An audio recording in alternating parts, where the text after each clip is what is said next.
안녕하세요. 수달쌤입니다. 자, 오늘 여러분과 제가 함께 살펴볼 내용은 2024학년도 경기지역 대학부설 영재교육원을 어떻게 준비하면 좋을지에 대한 내용을 살펴보려고 합니다.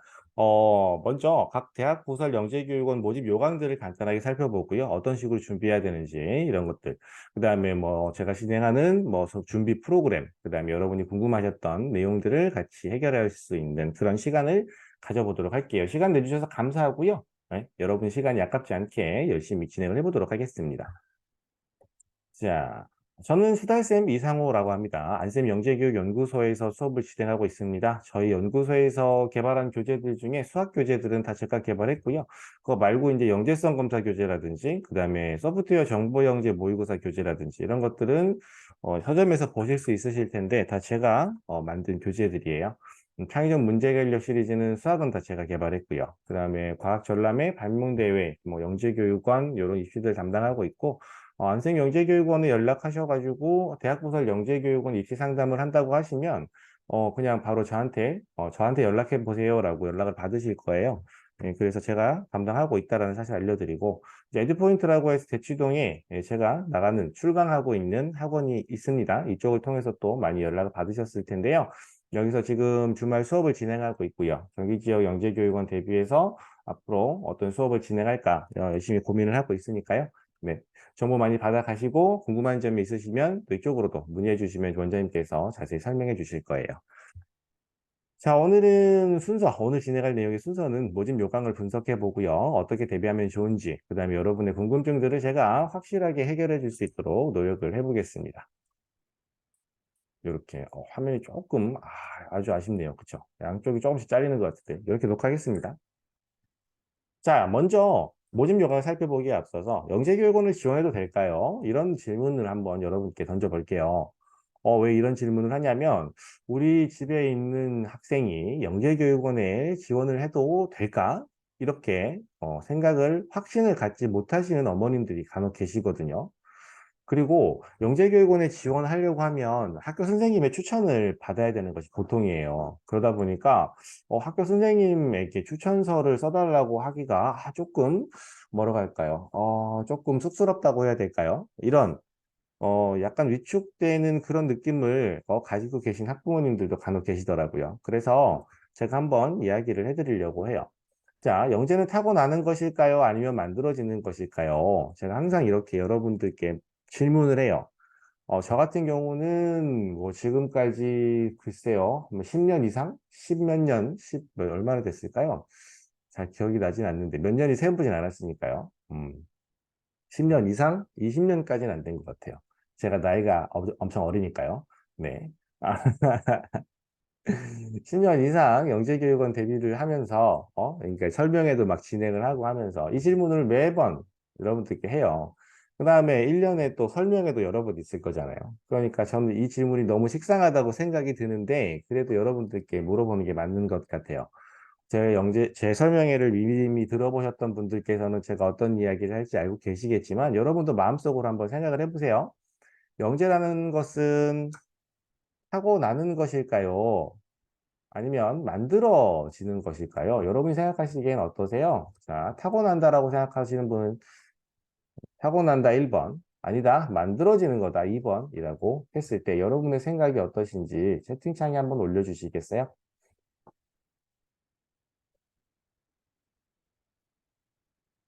여러분의 생각은 어떠신지 제가 좀 궁금합니다. 1번이다, 2번이다, 둘 다다. 1번이다, 둘 다 모두 다.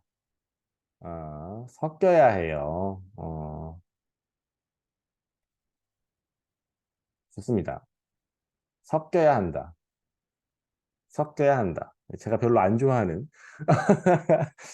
제가 좋아하지 않은, 이렇게 즐기지 않는 답변인데요. 왜냐하면, 1번일까요? 2번일까요? 하면, 1번, 2번 다요. 이러면, 이 설명하기가 힘들어지거든요.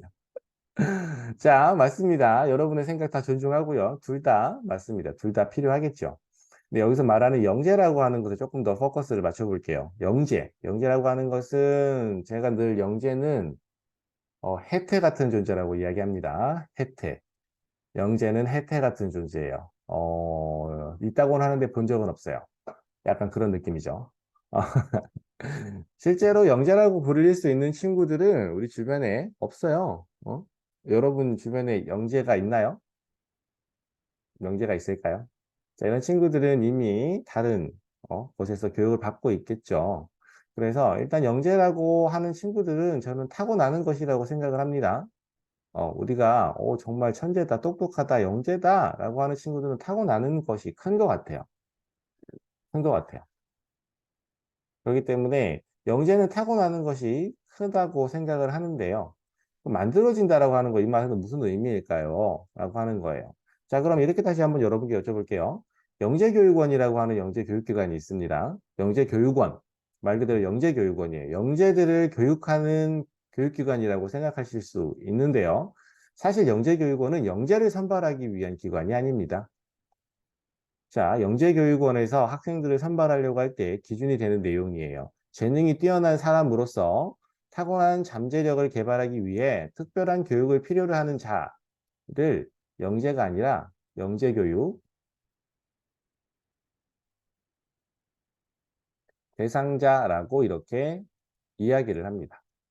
우리는 영재를 뽑으려는 게 아니고 영재 교육을 받을 만한 자격이 있는 학생들에게 영재 교육을 해주는 기관이야.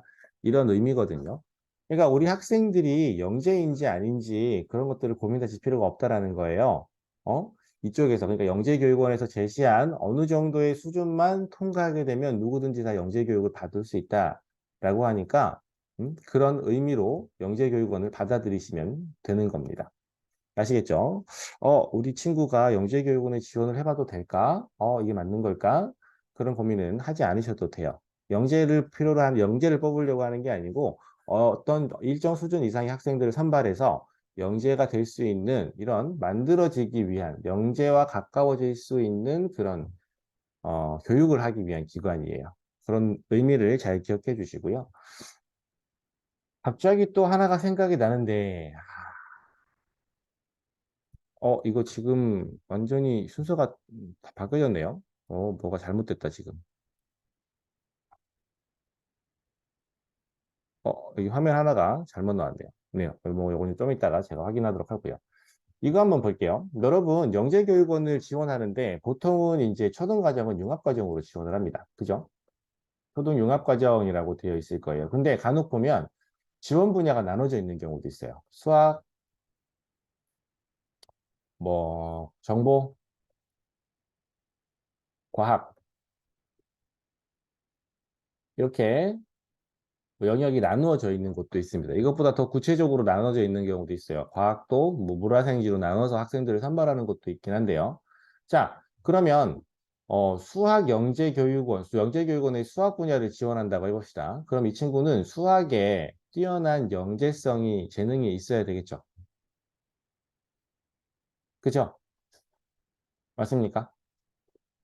자, 그래서 만약에 수학을 지원하는데 아까 말씀해 주셔서 산출물, 영재성 입증 자료 이런 것들이 있다고 했잖아요. 궁금하다고 하셨잖아요. 수학을 지원했는데 산출물을 만들어서 제출해야 돼요. 뭐 과학 역시 마찬가지예요. 과학 분야를 지원하는 산출물을 제출해야 되는 상황이에요.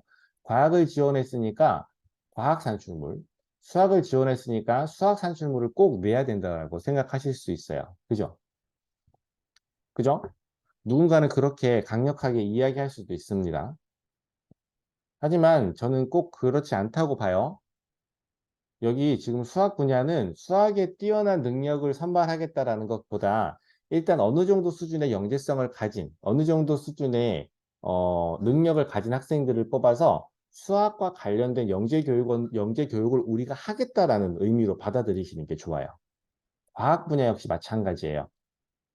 과학에 뛰어난 능력을 있는 학생들을 뽑겠다라는 의미보다 과학에 관심이 있고 일정 수준 이상의 재능이 있는 학생들을 뽑아서 우리는 과학과 관련된 영재 교육을 하겠다라고 여러분이 이해하시는 게 좋습니다.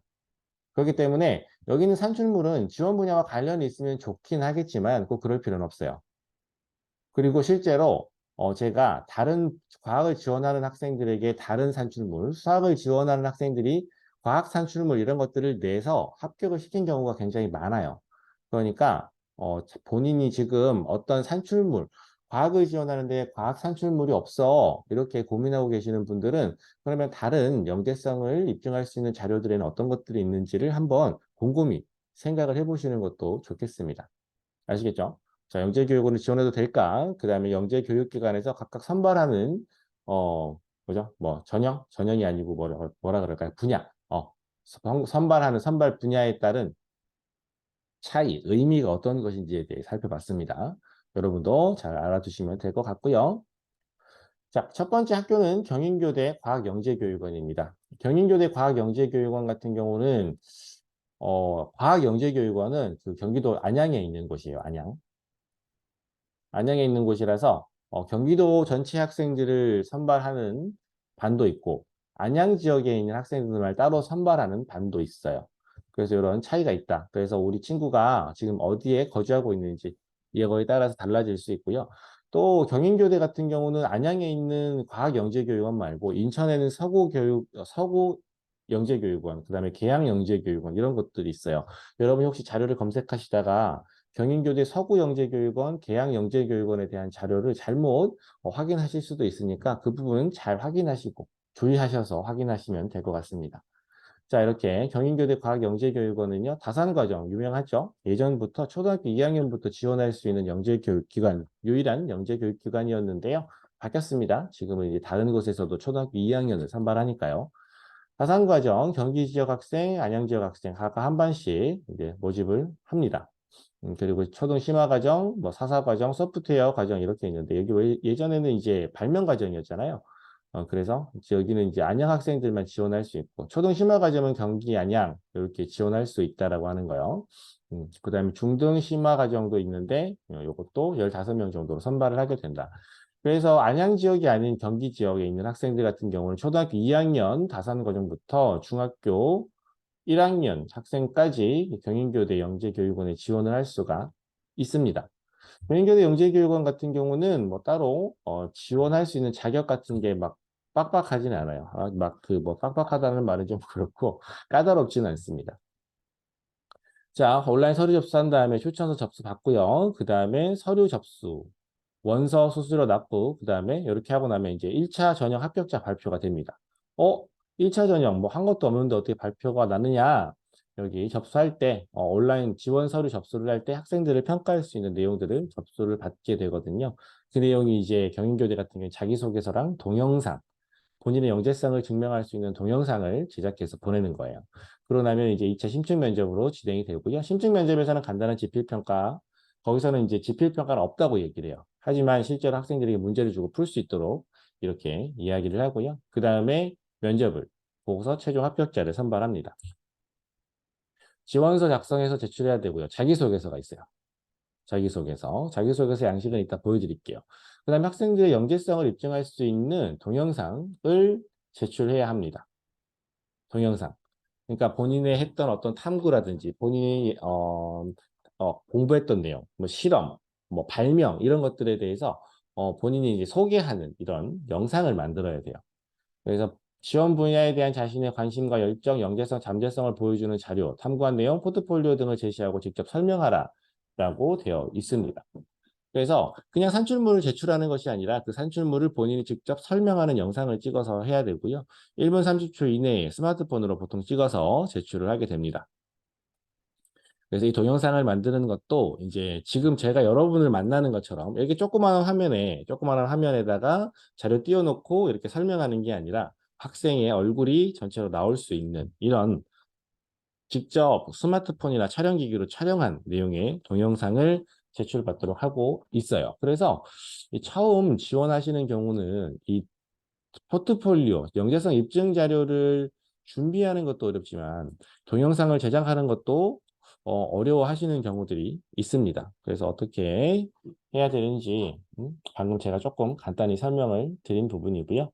이렇게 준비를 하게 된다. 조금 정리하면 경기도 안양 지역의 초등학교 2학년부터 중학교 1학년까지 그다음에 영재교육기관 수료 및 수료 예정자가 지원을 할 수 있고요. 초등학교 2학년 학생들이 다닐 수 있는 영재교육기관이 많이 없기 때문에 다산 과정은 따로 이제 영재교육원을 수료하지 않아도 지원할 수 있도록 되어 있습니다. 1차 서류 전형, 자기소개서, 영재성 입증자료 동영상으로 제출해서 2차 심층 면접을 통과하면 최종 합격을 할 수 있는 형태로 진행이 됩니다. 자, 경인교대 영재교육원, 과학영재교육원의 자기소개서 양식이에요. 이렇게 두 문항 나오거든요. 그래서 자신이 가지고 있는 강점과 약점을 이야기하고, 영재교육원에 이것들이 어떻게 작용할지, 본인이 영재성이 있다는 것을 보여줄 수 있는 활동 내용을 3가지 이내로 적고 그 이유를 서술하시오라고 되어 있어요. 자, 자기소개서와 앞에서 보면 이렇게 서류가 있었죠. 자기소개서가 있고 동영상이 있어요. 근데 자기소개서 질문에 보면 이렇게 본인 영재성이 있다는 것을 보여줄 수 있는 활동 내용이 작성하도록 되어 있죠.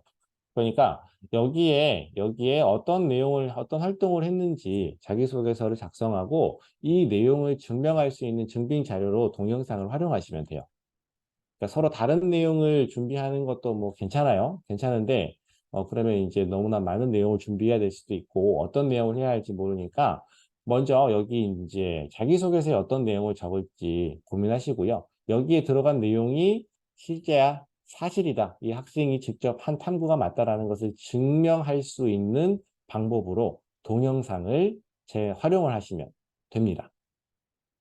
이렇게 준비하시면 될 거고요. 이렇게 이제 자기소개서랑 동영상을 제출한 다음에 합격을 해가지고 심층 면접 대상자가 되면 이제 이런 문제들을 만나게 됩니다. 뭐 구름 사진과 나침반 사진을 보여주고 태양의 위치를 추측하라. 어느 방향인지. 집안에 찾을 수 있는 실험 주제를 선정해 보아라. 대기 중에 이산화탄소 농도와 지구 연평균 기온 사이에 자료를 주고 여기서 알 수 있는 사실들을 어, 서술해 보아라. 이런 식의 문제가 일단 나와요. 제가 아까 간단한 지필 형태의 평가가 있다고 말씀드렸죠. 그거 보고 난 다음에 제출하고요. 그 이후에 또 대면 면접이 진행됩니다. 그 대면 면접 같은 경우는 일반적인 보통의 면접으로 진행이 되니까 심층 면접이다라고 해서 그냥 가서 대면 면접만 본다라고 생각하시면 안 돼요. 경인교대 같은 경우는 이렇게 문제도 풀게 됩니다. 그래서 이런 것들을 어떻게 준비하게 되느냐, 이게 앞에 아까 있었어요. 제가 편집하다가 페이지가 날아간 것 같거든요. 먼저, 자기소개서 특강이 있어요. 자기소개서 특강을 수강하시면 제가 첨삭은 또 무료로 해드리니까, 그죠? 첨삭을 아주 무료로 또 제가 해드립니다. 아주 너그럽죠? 수강하시고 자기소개 작성해서 보내주시면 어떤 점이 좋은지, 어떤 점이 부족한지, 어떤 내용을 추가하면 좋을지 이런 것들을 제가 다 코멘트를 달아서 첨삭해드려요. 그럼 그런 내용 보시고 수정해서 제출하시면 되고요. 그다음 자기소개서뿐만 아니라 동영상이 필요한데 이런 영재성 입증 자료를 만드는 것이 좀 어렵다라고 하시면 이거 저랑 같이 진행할 수 있는 프로그램도 준비가 되어 있습니다. 그래서 이렇게 2가지 프로그램으로 일단 1차 전형을 준비하시면 되고요. 1차 전형 합격하고 이제 심층 면접 대상자가 되었어요. 그렇게 되면 이제 이런 것들을 이용해서 준비를 하시면 됩니다. 심층 면접 기출문제 풀이라고 해서 간단한 지필평가 본다고 했는데 제가 최근에 나왔던 문제들을 모아가지고 풀이 강의를 진행해 놓은 게 있어요. 이건 작년 강의 안내인데 올해도 이제 새롭게 강의가 추가돼서 진행이 될 거고요. 그다음에 또 면접, 온라인 실전 모의 면접 저랑 같이 1대1로 지금 여러분과 저희가 만나는 것처럼 줌으로 만나서 실전 모의 면접을 진행해 보는 프로그램도 있어요.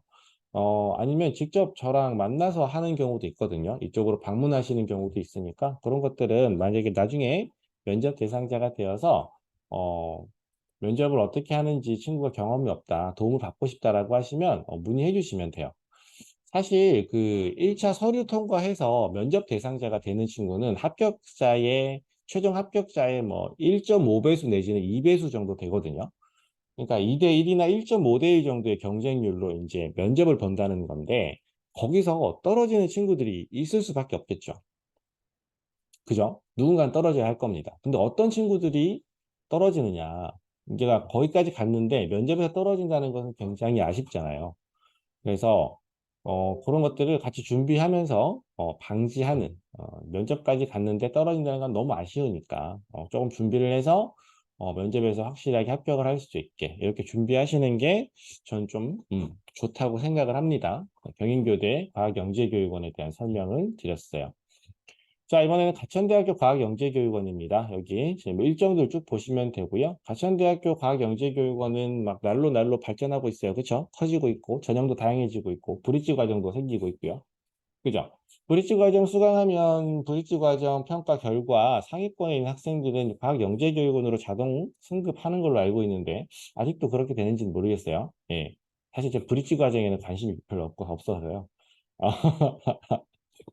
자, 이 브릿지 과정은 이제 자체 과정이에요. 그러니까 브릿지 과정을 여기 보면은 가천대학교 영재교육원에 지원하려면 영재교육원을 다녔던 친구들이 지원할 수 있거든요, 대부분. 그러다 보니까 브릿지 과정을 다녔던 친구들도 지원할 수 있다라고 하니까 가천대학교 과학영재교육원을 지원하기 위해서 브릿지 과정을 또 다녀야 되는 이렇게 되는 친구들도 있더라고요. 어, 그렇습니다.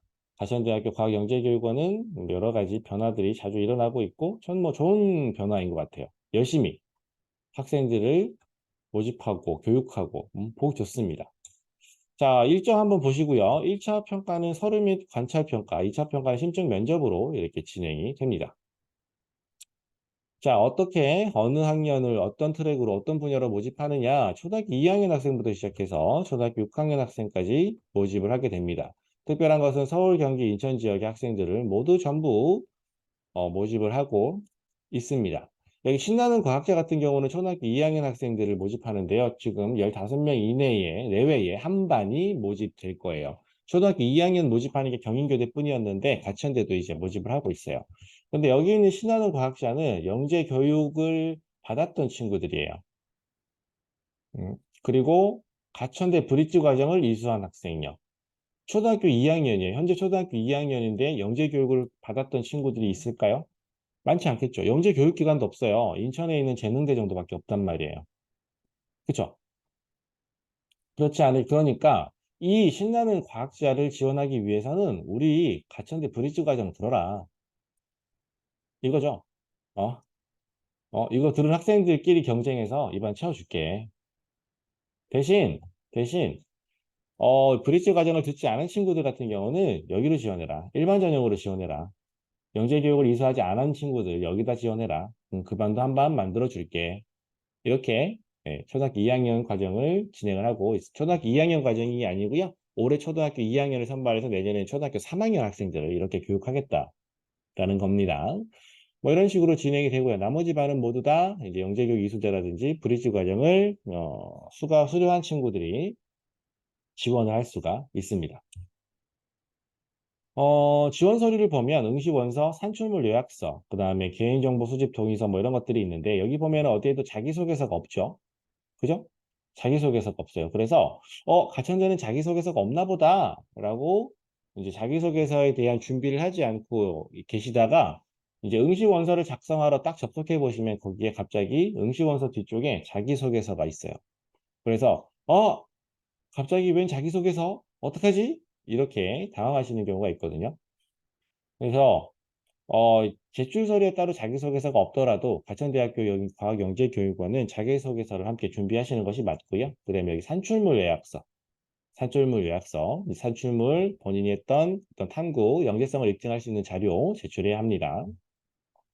자, 정리하면 서울, 경기, 인천 지역의 초등학교 2학년부터 6학년 영재교육기관 수료한 친구들 혹은 일반 전형 대상자 초등학교 2학년 서류 관찰 평가로 1차가 진행이 되고요. 자기소개서와 개인 산출물 요약서가 제출이 됩니다. 2차 심층 면접이 진행되는데 가천대학교 각 영재교육원 같은 경우는 심층 면접이 다른 뭐 영재교육원보다 이제 지필이라든지 이런 것들은 조금 진행이 안 되거나 적게 진행이 되고 이제 본인이 제출했던 산출물 요약서라든지 이런 자기소개서라든지 이런 것들에 대한 검증이 굉장히 철저하게 이루어지는 편이에요. 그래서 똑같이 뭐 경인교대랑 가천대를 준비해요. 아니면 가천대랑 동국대를 준비해요. 가천대랑 아주대를 준비해요. 이렇게 똑같이 준비한다 하더라도 어느 영재교육원에서 학생들을 어떻게 평가하는지를 조금 여러분이 알고 계시면 준비하는 방향을 다르게 할 수 있어요. 그렇죠? 그러니까 가천대 같은 경우는 학생들의 지식을 평가하는 내용보다 본인이 제출한 서류에 대해서 더 강하게, 더 확실하게 증빙, 확인하려고 하거든요. 그리고 아주대 같은 경우는 산출물 제출하는데 거기에 대한 질문이 그렇게 많지 않아요. 그러니까 만약에 두 군데를 지원했다고 하면 1차 일단 두 군데를 지원해서 이제 1차를 다 합격해서 둘 다 면접 대상자가 된 상황이에요. 어느 학교 면접을 내가 봐야 되지? 라고 생각했을 때 내가 어느 부분에 강점이 있는지에 따라서 선택을 하는 것이 맞습니다. 무슨 말씀인지 잘 이해가 되셨을까요? 어? 자, 자기소개서 문항은 지원 동기와 성취하고 하는 자신의 미래 모습에 대해서 서술하시오라고 했습니다. 경제교육원에 왜 지원했는지, 그 다음에 여러분이 미래는 장래 희망이죠. 어떤 모습을 하고 있을 것인지 써보세요. 본인이 지닌 뛰어난 능력, 흥미, 특기 이런 것들을 써보세요. 이런 내용들을 하게 되고요. 이것에 대한 증빙 자료로 산출물 요약서 이렇게 생각을 하시면 됩니다. 그래서 산출물 요약서, 산출물 한 개당 2페이지 이내로 작성해 주시고요. 2개 이상인 경우도 1개까지만 작성하라고 했으니까 산출물 한 가지를 2페이지로 요약해서 제출하라라는 이야기예요. 아시겠죠? 이렇게 제출하시면 됩니다. 이 산출물 요약서라고 해놓고 이렇게 흰 여백을 주기 때문에 어떤 것들을 제출해야 되는지 어려울까 봐 여기 적어놨어요. PPT라든지 보고서라든지 제작물이라든지 이런 거 있는데 이렇게 해서도 감이 잘 안 오시죠?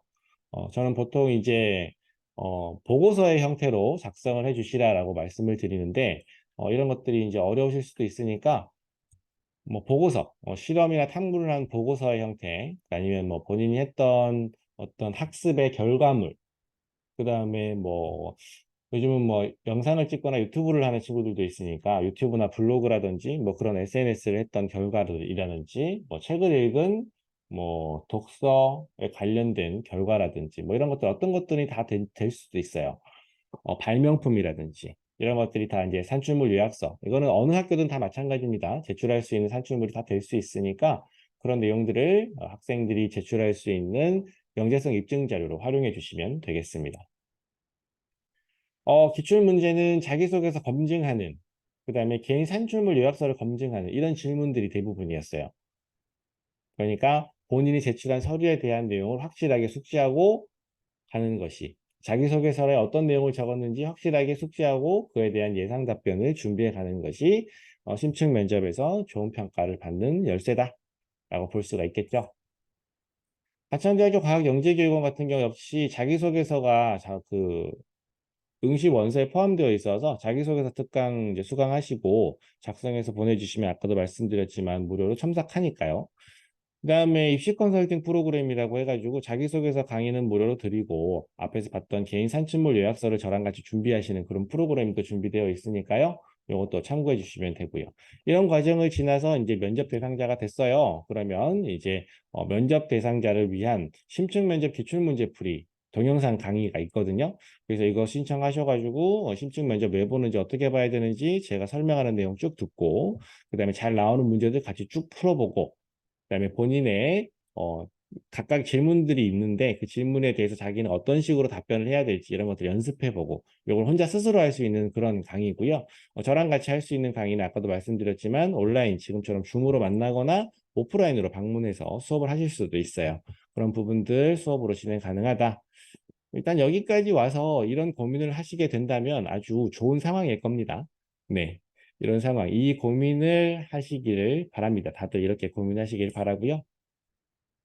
이번에 아주대학교 과학영재교육원에 대해 살펴볼게요. 아주대학교 과학영재교육원은 영재교육을 이수한 경험이 있는 교사 관찰 추천 전형과 영재학급이나 영재교육원이 수료한 경험이 없는 일반 전형으로 학생들을 선발합니다. 이 학생들을 모두 다 이렇게 선발해요. 합해서 15명씩 선발을 합니다. 초등부, 중등부 이렇게 되고요. 이거 교사 관찰 추천 전형이에요. 이거. 관찰 추천 전형은 1단계로 면접 대상자의 70% 내외를 선발하고요. 그럼 나머지 30%는 어디 갔을까요? 초등부 심화 과정을 1차 단계, 서류 단계로 70% 내외를 선발한대요. 그럼 면접 대상자 나머지 30%는 어디 있을까요? 일반 전형 학생들을 30% 뽑는 거예요. 이건 70%는 이걸 뽑는 거고요. 그래서 1차로 7대 3으로 학생들을 뽑아 놓은 다음에 면접에서는 그냥 구분 없이 면접을 진행해서 학생들을 선발해요. 그래서 영재교육원 이수 경력이 없다라고 하는 친구들도 아주대학교 과학영재교육원에 지원할 수 있으니까 한번 곰곰이 지원해 볼까? 고민해 보시기 바래요. 어떤 식으로 선발이 진행됩니까? 입학 원서, 개인정보 활용 통해서 자기소개서를 작성해서 제출하면 1차 평가가 진행이 됩니다. 그러면 이제 1차 평가가 진행되고 나면 면접 대상자가 되어서 면접을 볼 수 있게 되는데 이 자기소개서 말고 또 산출물을 그러니까 영재성을 입증할 수 있는 그런 자료를 첨부해야 돼요. 증빙 자료를 내야 돼요. 그 양식은 조금 이따 살펴보도록 하고요. 아주대학교 과학영재교육원은 경기 지역 초등학교 5학년, 6학년 학생들이 지원할 수 있고요. 영재교육기관을 다녔거나 다니지 않은 학생들도 지원이 가능합니다. 1차 서류는 자기소개서랑 자기소개서 추가 증빙 자료, 뭐 예전에 활동 경력 보고서라고 이렇게 이름이 붙어 있었는데 지금은 그냥 추가 증빙 자료라고 불러요. 그러니까 추가 증빙 자료가 어떤 건지 잘 모르니까 제가 이렇게 한 번 더 영재성 입증 자료, 활동 경력 보고서, 산출물, 뭐 포트폴리오 다 비슷비슷한 의미로 사용되는 그런 표현들이에요. 요걸 가지고 1차 평가를 한 다음에 2차 심층 면접으로 학생들 선발을 진행하게 됩니다. 자, 자주대학교 과학영재교육원의 자기소개서 양식이에요. 자기 자신을 소개하고 요거 좀 바뀌었더라고요. 작년이랑 비교해서 올해 그 자기소개서 문항이 조금 바뀌었어요. 여기 서술하시오가 적으시오로 바뀌었고 앞에 이런 내용도 없었는데 추가가 됐더라고요. 하지만 뭐 큰 엄청 대세에 영향을 주는 변화는 아니니까 내용만 한번 살펴보세요. 지원하게 된 동기, 그 다음에 본인의 흥미와 관심, 그다음에 미래의 직업, 장래 희망에 대한 내용이죠. 지원하는 분야에서 지금까지 한 주요 활동, 연구, 탐구, 체험, 문제 해결 이런 것들이 있는데 이것을 설명하고 그것을 입증할 수 있는 증빙 자료를 제출하시오. 그래서 요게 총 5페이지까지 그러니까 여기서부터 여기까지 내용이 5페이지까지 작성하도록 되어 있고 이거는 또 페이지에 추가가 되지 않아서 내용을 좀 넉넉히 첨부를 할 수가 있습니다. 그래서 이런 것들을 고려해서 1차 서류 준비를 하시면 될 거고요. 이렇게 1차 서류를 준비한 다음에 면접 대상자가 되면 이런 문제들을 만나게 됩니다. 자기소개서나 활동 경력 보고서, 증빙 자료, 자기소개서에 제출했던 증빙 자료에 대한 검증이 진행이 되고요. 작년 같은 경우는 이제 자료 구조, 그러니까 정보 분야를 지원했던 친구들 같은 경우 심층 면접에서 자료 구조, 정렬, 그다음에 뭐 그래프 이런 내용들이 나왔어요. 근데 이게 자료 구조, 그러니까 그 컴퓨터 코딩까지는 아니지만 순서도도 나왔었거든요. 그러니까 코딩을 했던 친구들이 조금 더 유리할 수는 있는데 코딩을 하지 않았다고 해도 충분히 풀 수 있는 내용들이긴 했어요. 그리고 코딩이라고 하는 어떤 프로그램을 짜는 테크니컬한 부분보다는 그 원리를 이해하고 있는, 그러니까, 그 기본이 되는 컴퓨팅 사고력에 대한 평가가 주가 됐었거든요. 그래서 친구가 만약에 정보에 관심이 있는데, 뭐, 코드 짜는 거에 대한 재능도 있고, 한데, 합격할 수 있을 것이냐, 가능성이 있을 것이냐, 코드 짜는 실력은 별로 크게 영향을 주지 않는 것 같아요. 대신 그걸 바탕이 되는 컴퓨팅 사고력이라든지 아니면은 뭐 자료 구조라든지 알고리즘이라든지 순서도 뭐 정렬, 그래프 뭐 이런 그 학생들이 그러니까 코드를 짜는 것보다 그거 기본이 되는 부분들을 더 평가하려고 하니까 그런 부분들을 좀 더 준비를 해주시면 될 것 같고요. 이런 내용들에 대해서 어떤 내용을 공부해야 될지 모르겠다라고 생각이 드시면 제가 어, 나름 또 이 분야의 전문가 아니겠습니까? 어? 제가 만든 교재가 있어요. 그래가지고 요거 한번 제가 보여드리고 갈게요.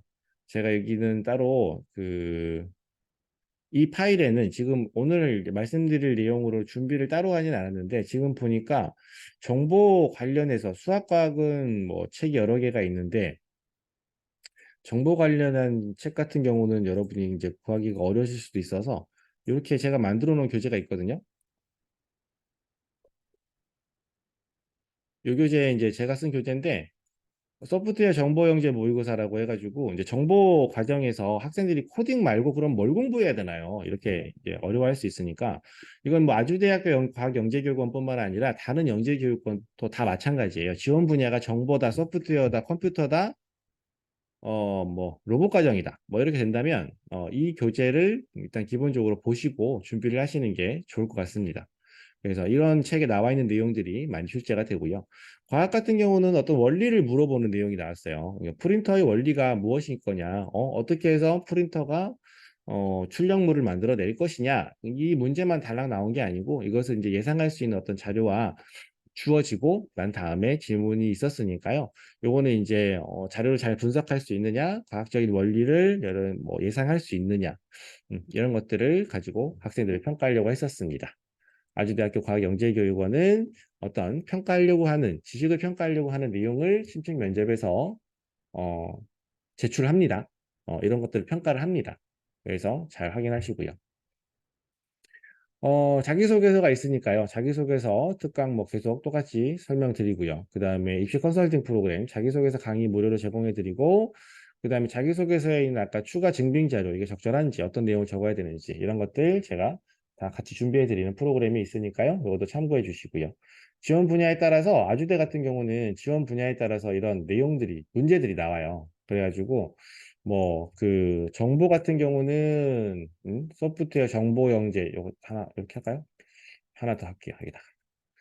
어, 제가 요 교재, 정보 과정 같은 경우는 요 교재로, 준비하시라, 이렇게 추천을 드리고, 그다음에 또 다른 거 있잖아요. 5학년, 6학년이니까, 뭐, 수학 같은 경우는 요 교재, 수학 같은 경우는 요 교재 있어요. 이 교재도 교재가 아주 좋아요. 저는 이 교재 참 좋은 것 같더라고요. 완벽한 교재. 그죠? 저자는 접니다. 네. 그래서 아주 좋은 교재고요. 그 다음에 요 교재.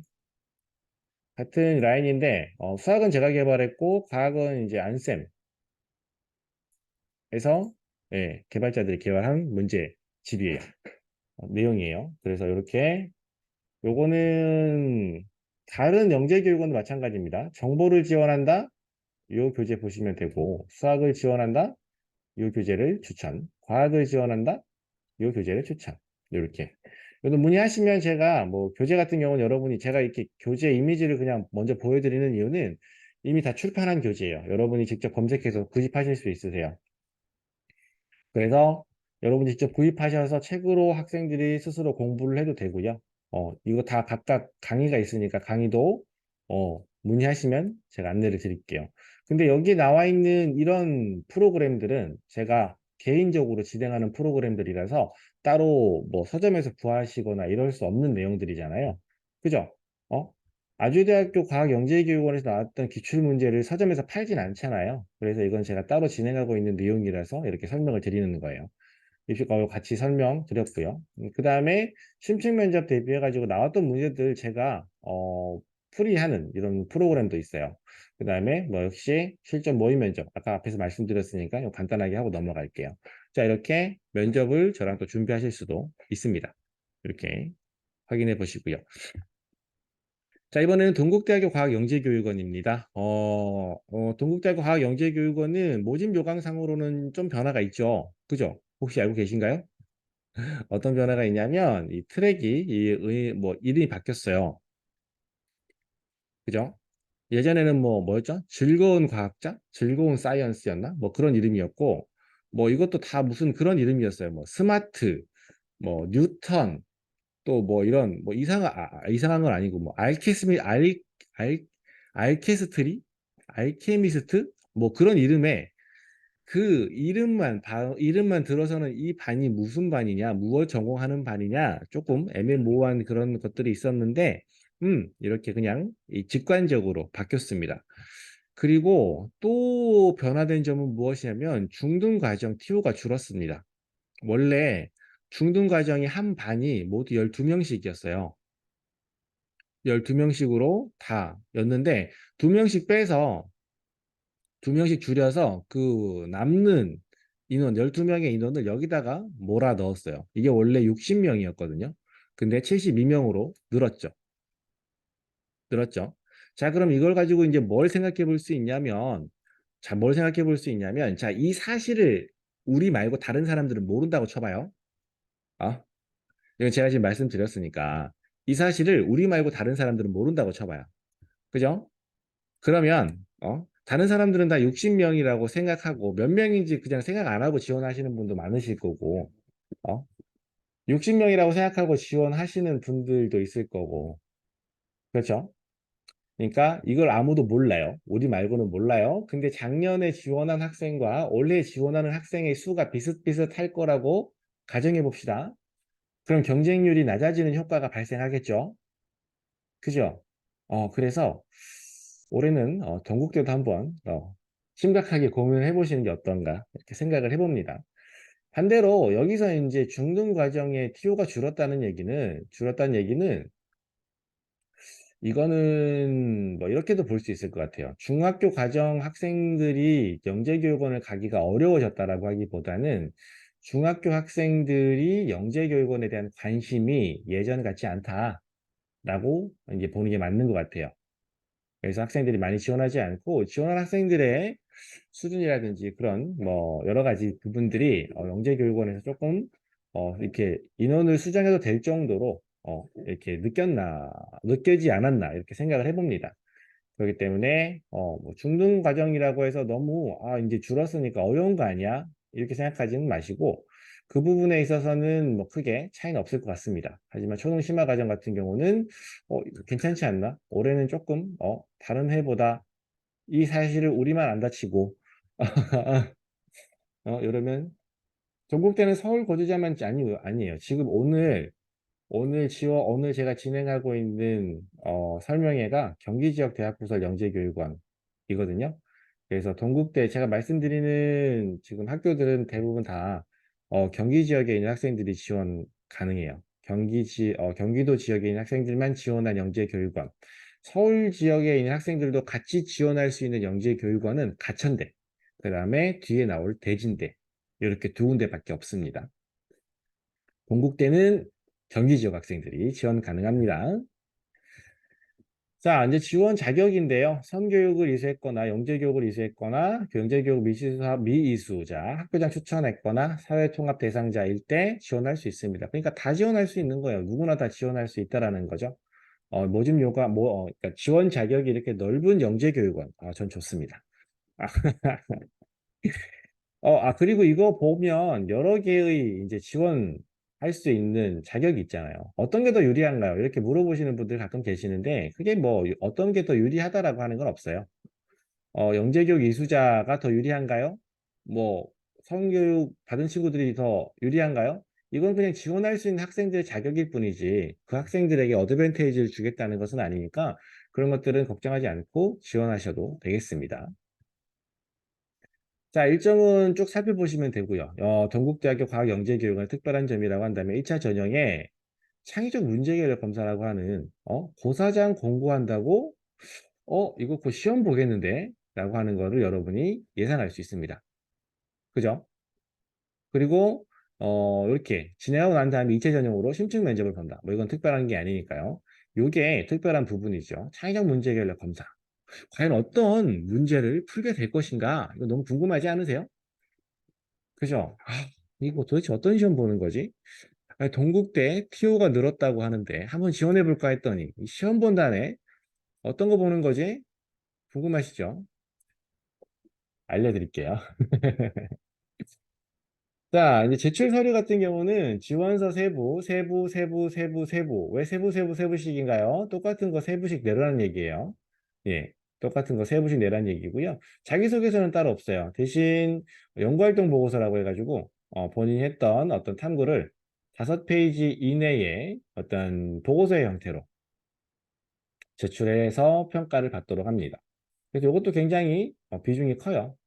연구활동 보고서 잘 제출하셔야 되고, 요건 5페이지 정도가 되는 보고서 형태가 기본이 되니까, 그 내용 준비하시면 되고요. 그 다음에, 바로 문제가 안 나오네요. 정리 한번 하고 가겠습니다. 경기도 지역에 있는 초등학교 4학년부터 중학교 1학년 학생들까지 건국대학교 영재교육원에 지원 가능합니다. 모든 학생들이 다 지원 가능하고요.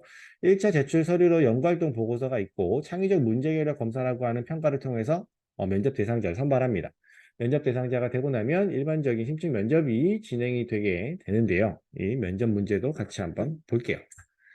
자, 창의적 문제해결 검사입니다. 제가 최근 2년 동안 진행됐던 창의적 문제해결 검사를 가지고 왔는데, 이거는 지금 코로나로 온라인으로 진행됐던 창의적 문제해결 검사예요. 그래서, 이런 문제가 나왔던 이유는 학생들에게 과제로 주고 써서 제출해. 라고 했으니까 어떤 답이 나오는 문제는 낼 수가 없었을 거예요. 그죠? 그리고 본인이 창의력을 발휘했던 경험, 음?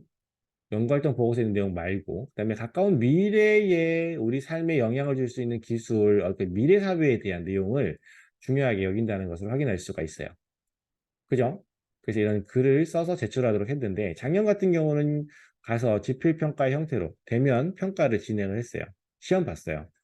그런데 작년 같은 경우는 이런 식으로 자기소개서 같이 이런 문제가 안 나오고 풀 수 있는 문제가 나왔어요. 논리 문제는 초등, 중등 공통이었습니다. 똑같은 문제가 한 문제가 깔려 있고요.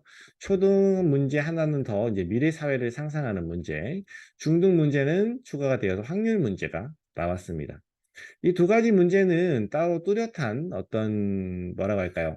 정답이 있다고 볼 수도 있는데 뭐 정답이 다양하게 생각이 되는 정답을 찾아가는 과정. 얘 같은 경우는 정답이 없는 문제고 얘 같은 경우도 정답을 맞추는 것도 중요하지만 정답을 찾아가는 과정을 평가하기 위한 문제로 보였거든요.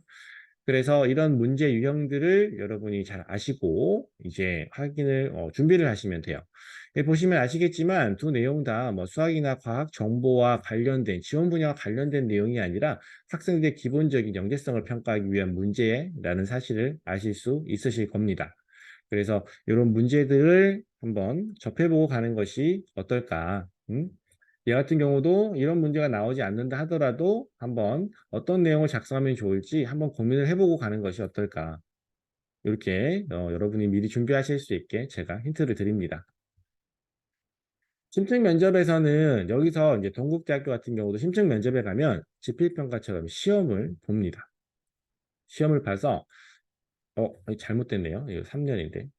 제가 작년 파일을 수정을 덜 했네요. 죄송합니다. 2003년 올해 학생 선발에 나왔던 문제는 대출 금리 문제가 나왔어요. 초등학교 학생들에게 얼마 빌렸는데 이자가 얼마인데 어떻게 되느냐 뭐 이런 것들 내가 총 갚아야 될 금액은 얼마냐 이런 것들을 예상하는 문제였습니다.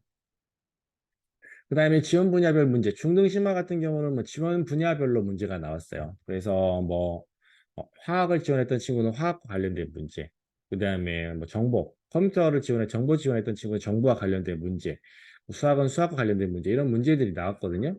그래서 이 문제는 열린 문제라든지 영재성을 확인하기 위한 문제보다 학생들이 그 분야에 얼마만큼의 수준을 가지고 있는지 학업 수준을 성취도를 평가하기 위한 그런 유형의 문제가 많았습니다. 그래서 1차 창의적 문제 해결력 검사에서는 따로 지원 분야별을 뭐 그런 학습을 할 필요는 없습니다. 여기서는 그런 것들을 묻진 않지만 심층 면접에서 그런 것들을 묻기 때문에 이런 것들을 여러분이 구분해서 준비하시는 것이 효과적일 겁니다. 그래서 자기소개서 제출 자기소개서 동국대학교 자기소개서가 없잖아요. 그쵸? 여기 동국대학교 영재교육원은 자기소개서가 없습니다. 이거 아니고요. 큰일 났네요. 그리고 창의적 문제 해결 검사랑 연구활동 보고서를 제출해야 되는데요. 앱시 컨설팅 프로그램으로 제가 아까 보여드렸던 창의적 문제 해결 검사, 작년에 나왔던 문제를 그냥 보내드립니다. 그러면 학생이 직접 작성해서 저한테 보내주시면 제가 잘했다, 요런 건 요렇게, 요건 요렇게 수정하면 좋겠다, 첨삭해드리고 있어요. 그 다음에 연구활동 보고서를 어떻게 작성해야 되는지, 예시 자료라든지 이런 거 보내드리고 함께 작성해보는 이런 프로그램이 준비되어 있으니까요. 이렇게 해서 1차 통과하고 나면 2차로는 이제 심층 면접에 나왔던 문제들, 기출문제 저랑 같이 풀어보는 이거 동영상 강의거든요. 녹화된 강의. 요 강의 제가 이제 만들어서 보내드리니까 요거 신청해서 어떤 문제가 나왔는지 한번 익혀보는 것도 좋고요. 그다음에 저랑 실제로 같이 만나서 온라인으로 혹은 오프라인으로 만나서 면접 진행할 수 있으니까 요거 참고해 주시면 되겠습니다. 동국대학교 과학영재교육원 대한 내용이었어요. 마지막입니다. 대진대학교 과학영재교육원입니다. 대진대학교. 이렇게 잘 모르시는 경우도 있는데 대진대학교에서도 과학영재교육원을 운영하고 있어요. 거리가 좀 멀고 이렇게 해서 잘 모르시는 분들도 있지만 초등학교 5학년부터 중학교 1학년 학생까지 이렇게 중학교 1학년까지라고만 하겠습니다. 사사과정은 제외하고요. 이렇게 선발을 하고 있습니다. 초등심학 40 적지 않은 인원이죠. 그죠? 다 15명씩 이렇게 지원 모집을 하고 있어요. 독특한 점은 특이한 부분은 뭐냐면 지원서 접수하고 추천서 입력하고 서류 제출하면 바로 교육 관찰 및 심층 면접 평가를 해서 최종 합격자가 발표돼 버리는 거예요. 다른 학교는 보통 1차 평가해서 2차 평가 이런 순서로 진행하는데 여기는 그냥 한 번에 최종 합격자를 선발해 버립니다. 요거 확인하시고요. 제출 서류 같은 경우도 이제 뒤에서 보실 텐데 서울 경기 지역의 초등학교 5학년, 중학교 1학년 학생까지 선발하고요. 영재교육기관 수료자 혹은 일반 학생들 누구나 다 지원할 수 있어요. 1차, 2차라고 되어 있는데 1차는 그냥 제출하는 서류예요. 서류 제출할 때 자기소개서가 포함되어 있고요. 이것들을 제출하고 면접 대상자를 따로 선발하는 게 아니라 모두 다 가서 바로 교육관찰 및 심층 면접을 진행해서 최종 합격자를 선발하게 됩니다.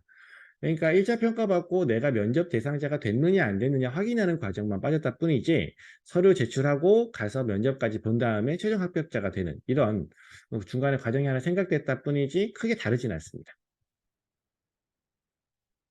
자기소개서 양식은 이렇게 됩니다. 지원 분야 관련해서 최근 수행한 독서, 탐구, 봉사활동 등이 있다면 그 내용과 소감을 적어주세요. 활동 내용 적고 소감 적고 쭉 됩니다. 한 페이지가 쭉 이렇게 비어져 있어요. 적으면 되고요. 그다음에 다음 주제 중 자신에게 해당하는 것을 골라 그 내용을 적어주세요. 이런 것들 자기소개서에 어떤 내용을 적어야 되는지 나와 있습니다. 이 같은 경우도 자기소개서인데 산출물이라고 볼 수 있겠죠. 그죠? 자기가 했던 활동들을 이제 정리해서 내야 되니까요. 그래서 이런 부분들도 염두에 두셔서 진행을 준비를 하시면 되겠어요. 대진대학교 같은 경우는 사실 대진대학교를 문의하는 포천에 있는 캠퍼스로 가서 수업을 듣는 걸로 알고 있습니다. 대진대학교 같은 경우는 많이 문의가 없기도 하고 잘 모르세요. 그래서 뭐 따로 제 학생들을 모아가지고 그 뭐 이렇게 따로 컨설팅 프로그램을 진행하고 있다고 이렇게 말씀드리진 않지만 대진대학교 관련해서도 뭐 같이 준비하고 싶다라고 하시면 제가 충분히 도와드릴 수 있습니다. 뭐 컨설팅 프로그램도 진행할 수 있을 거고요. 뭐 자기소개서 특강은 당연히 수강하셔도 됩니다. 그다음에 면접은 저랑 같이 면접을 준비하시면 되고요. 포천에 있는 캠퍼스로 가야 되고 하다 보니까 포천이랑 가까운 지역에 있는 친구들은 한번 도전해 보는 거 저는 추천드립니다. 남양주랑 포천이랑 좀 가깝나요? 제가 예전에 남양주에 있는 선생님들, 학생들, 학부모님들 이렇게 좀 제가 1년에 한 번씩 남양주에 가서 설명회를 진행했었거든요. 그랬는데 그쪽에서도 이제 이 대진대학교 영재교육원에 대해서 궁금해 하시더라고요. 그래서 저는 추천드렸어요. 가깝다면. 다른 지역에서는 멀기 때문에 가기가 어려운 경우가 많거든요. 뭐 학교가 어떻게 됐든 운영되는 과학영재교육원 프로그램은 초등학생, 중학생들이 듣기에는 충분한 내용일 겁니다. 네, 그렇기 때문에 그런 것들보다 거리가 가장 큰 문제가 아니었나 이렇게 생각이 들고요. 여기까지요. 질의응답. 제가 사실 설명을 다 끝났고 지금 여기 대진대 이야기가 나와서 갑자기 생각나서 하나 말씀을 드리면 중학교 학생들도 지원할 수 있거든요. 이런 경우 있죠. 우리 친구가 중학생인데 아직까지 영재교육원에 다닌 경험이 없어요. 중학교 1학년인데 영재교육원에 다닌 경험이 없어요. 근데 이 미래를 봐서는 영재교육원 스펙을 학교 생활기록부에 한 줄 넣어주고 싶단 말이에요. 근데 이게 막 준비할 시간도 없고 영재교육원을 따로 준비할 시간도 없고 막 그래요. 그러면 대진대학교 지원하세요. 대진대학교 과학영재교육원을 지원하시면 됩니다. 굉장히 아, 저는 좋은 판단이라고 생각이 들어요. 이게 왜 좋은 판단인지에 대해서는 제가 조금 이따가 다시 말씀을 드리도록 하고요.